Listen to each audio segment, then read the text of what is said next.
If there's one thing I can say about Madden NFL Football on Nintendo 3DS, it's that it reminds me of the EA Sports games I was playing in the early 90s. The thing is, while Madden's bare-bones approach would have been acceptable back in those days, it's completely unacceptable now. And the kick is good!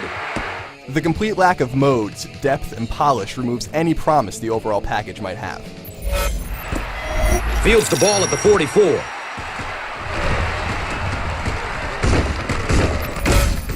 At first glance, Madden looks and sounds fine. Unfortunately, the longer you play, the more problems you'll find. Character animations go from fluid to broken, and while there's commentary and crowd noises to accompany each game you play, both are incredibly repetitive. At the 40! At the 40! The announcers will hone in on a single player for each team, so if you're playing with my beloved New York Jets, prepare to hear a whole lot about LaDainian Tomlinson and nobody else. And this completely ignores the boring feel of the stadiums, the complete lack of any sideline interactions, and the generally static look and feel of each and every game you play. Obviously, Madden on 3DS has a 3D graphical mode, which for me added nothing to the experience, and tended to hurt my eyes before very long. You should definitely play with 3D off. Madden 3DS is also an incredibly shallow package in terms of modes. You can play traditional 11-on-11 games or play with alternate 5-on-5 rules. But when you get into the real meat of Madden NFL Football, you'll realize there's not much for you to mess with. The great hook for all iterations of Madden in the last 15 years has been its season mode, but Madden NFL Football's season mode is completely inexcusable in how shallow it is. We're talking about a season mode based on the 2010 schedule, where nothing is saved except for wins or losses. That includes player stats, which aren't tracked from game to game. There's simply no compelling reason to play through a season, which removes much of Madden NFL Football's draw right off the bat. Misses the receiver, and it's incomplete. Madden NFL Football also lacks any multiplayer functionality. If single-player only sports games are your thing, this game might appeal to you, but as there's no way to play with a friend in any way whatsoever, multiplayer fans will want to stay away. And it's a fumble!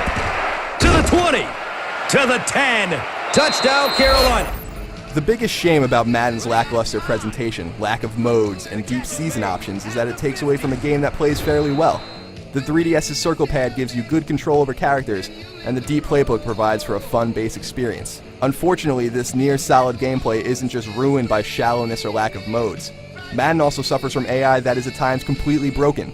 In playing through a full season as the Jets, I experienced a number of issues involving the opponent's clock management, either playing with no urgency or bringing a whole new meaning to hurry-up offense in terms of speed, and then there are many problems with the game's kickoffs and punts. Madden's punt receiving and returning is outright broken, so expect problems on that front. He got all of this one, a high, deep kick. Madden NFL Football on the Nintendo 3DS disappointed me. As a diehard fan of football, I would have loved a great iteration of Madden to take with me on the go. With more time and effort, EA could have taken a subpar, partially broken game and made it something more in line with the great Madden titles we know and love. I'm hoping for a new refined iteration of Madden on 3DS in time for the 2011 season, if we even have a 2011 season. But in the meantime, hold on to your money. Madden NFL Football on 3DS doesn't warrant a purchase. For more on the game, head over to IGN.com.